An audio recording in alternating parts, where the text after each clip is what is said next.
নমস্কার বন্ধুরা, welcome to my channel মাঠে ময়দানে অফিসিয়াল। বন্ধুরা, এই ভিডিওতে আমি ইস্ট বেঙ্গল, মোহনবাগান ও ইন্ডিয়ান ফুটবল নিয়ে কিছু আলোচনা করব। তোমরা যারা যারা আমার ভিডিওটা দেখছো, আমার চ্যানেলটা প্লিজ সাবস্ক্রাইব করে নাও ইন্ডিয়ান ফুটবলের এরকমই আরো আপডেট পেতে। তো প্রথমেই যদি আমরা একটু ট্রান্সফার আপডেটে চলে আসি, কারণ প্রচুর আপডেট রয়েছে। প্রথমেই বলি রবসন রবিনহোর কথা। তো রবসন ডিলে কিন্তু একটা নতুন মোড় এসেছে। প্রথমে তো ইস্ট বেঙ্গল, তারপরে মোহনবাগানে আসা নিয়ে এত স্পেকুলেশন হয়েছে রবসনের ক্ষেত্রে। শেষ পর্যন্ত কলকাতার কোনো ক্লাবেই হয়তো আসছে না রবসন, কারণ তার নিজের পুরনো ক্লাব ফিগুরেন্স কিন্তু তাকে আবার নতুন করে অফার দিয়েছে। ব্রাজিলেরই সংবাদ মাধ্যম কিন্তু এই খবরটা প্রকাশ করেছে। এখন আর্থিক চুক্তি নিয়ে নাকি একটা কথাবার্তা চলছে। শোনা যাচ্ছে মলিনা নাকি রবসনকে নিতে একদমই আগ্রহ নয়, তাই তিনি কিন্তু গ্রিন সিগন্যাল দেয়নি রবসনকে নিতে। সেই জন্য মোহনবাগান কিন্তু আর এগোবে না রবসনকে নিতে। রবসন এবছরেও কিন্তু ব্রাজিলেই খেলতে চলেছে। এরপরে যে প্লেয়ারটার কথা বলবো তার নাম অময় রানাওয়াটে। তো উড়িষ্যা এফসি টোটাল 3 জন ভারতীয় প্লেয়ারের কিন্তু বিদায় ঘোষণা করে দিয়েছে। তার মধ্যে অময় রানাওয়াটাকে ছেড়ে দিয়েছে, রেনিয়ার ফার্নান্ডেসকে ছেড়ে দিয়েছে, আর লেফট ব্যাক জেরিকে ছেড়ে দিয়েছে। এবার অময় রানাওয়াটে শোনা যাচ্ছে আগামী মরশুমে হয়তো কেরালা ব্লাস্টার্স দলে খেলবে। কেরালার সঙ্গে নাকি তার কথাবার্তা সব পাকাও হয়ে গেছে, এখন শুধু অফিসিয়াল অ্যানাউন্সমেন্টের অপেক্ষা।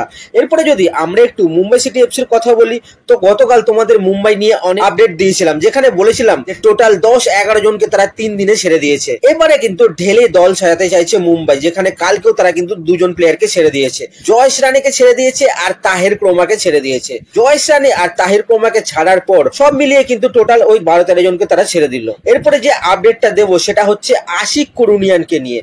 তো অত্যন্ত চোটপ্রবণ এই প্লেয়ার আশিক কুরুনিয়ান। তো শোনা যাচ্ছে মোহনবাগান কুরুনিয়ানকে কিন্তু আর রাখতে চাইছে না। এর আগে বেঙ্গালুরুর সাথে রোশন সিং এর ডিল নিয়ে যখন মোহনবাগান কথা বলছিল, তখন কিন্তু মোহনবাগান বেঙ্গালুরুকে একটা অফার করেছিল। তারা চেয়েছিল তারা আশিক কুরুনিয়ানকে দিয়ে যেন রোশন সিংকে পায়, কিন্তু তাতে বেঙ্গালুরু রাজি হয়নি। তো সোয়াপ ডিল হোক বা ডাইরেক্ট ডিল হোক, যে কোনো রকম ডিল হোক, যদি ভালো অফার আসে আশিক কুরুনিয়ানকে কিন্তু মোহনবাগান ছেড়ে দিতে পারে, এই হচ্ছে ব্যাপার। এবার শোনা যাচ্ছে আইএসএল এর 2টো ক্লাব নাকি আশিক কুরুনিয়ানের ব্যাপারে নাকি মোহনবাগানের কাছে ইনকোয়ারি করেছে। তো এই দুটো আইএসএল এর ক্লাব কিন্তু আশিককে নিতে ইচ্ছুক। আশিক কুরুনিয়ানের জন্য যদি সেরকম অফার মোহনবাগান পায়, তাহলে কিন্তু আশিক আইএসএল এর অন্য কোনো ক্লাবে খেলতে পারে। যাই হোক, এরপরে যদি আমরা একটু হায়দ্রাবাদের মিডফিল্ডার আন্দ্রেই আলাবার কথা বলি, তো বছর 30-এর এই মিডফিল্ডার কিন্তু বর্তমানে যার 2 কোটি টাকা মার্কেট ভ্যালু, সে কিন্তু 1 বছরের জন্য হায়দ্রাবাদের সঙ্গে চুক্তিবদ্ধ ছিল। এবার এই বছরে কিন্তু তার হায়দ্রাবাদের সাথে চুক্তি শেষ হয়ে যাচ্ছে। সেখান থেকে আইএসএল এর অন্যান্য ক্লাবরাও কিন্তু ব্রাজিলের এই প্লেয়ারের ব্যাপারে আগ্রহী ছিল, কিন্তু বর্তমানে শোনা যাচ্ছে হায়দ্রাবাদ আবার এই প্লেয়ারটাকে রিটেন করতে চলেছে। আবার সে কিন্তু হায়দ্রাবাদেই খেলবে, এই হচ্ছে ব্যাপার। এরপরে যদি আমরা একটু মেহতাব সিং আর রাহুল ভেকেকে নিয়ে কথা বলি, তো আশিস নেগি খুবই ইম্পর্টেন্ট একটা আপডেট দিয়েছে এই দুটো প্লেয়ারকে নিয়ে। প্রথমেই বলি মেহতাব সিং এর কথা। তো যখন চরম স্পেকুলেশন চলছিল মেহতাব মুম্বাই থেকে মোহনবাগানে আসছে, তখন আমরা একটা ভিডিওতে বলেছিলাম মুম্বাই মেহতাবের সাথে চুক্তি বাড়ানোর কথা বলছে।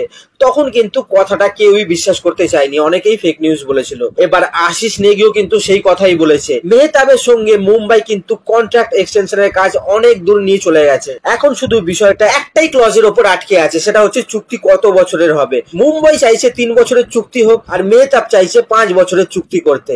তো এখানে একটা সামান্য বিবাদ আছে, এই বিবাদটা মিটে গেলে মেহতাব মুম্বাইতেই কন্ট্রাক্ট এক্সটেনশন করতে পারে। এরপরে রাহুল ভেকের কথা বলি, তো এখানে একটা বিষয় প্রথমে বলে রাখা দরকার। যেহেতু প্লেয়ারটা এখন ন্যাশনাল টিম ক্যাম্পে আছে, তাই প্লেয়ারের সাথে ট্রান্সফার সংক্রান্ত কথাবার্তা কিন্তু পুরোপুরি বন্ধ আছে। সেটা সব দলই বন্ধ করে রেখেছে।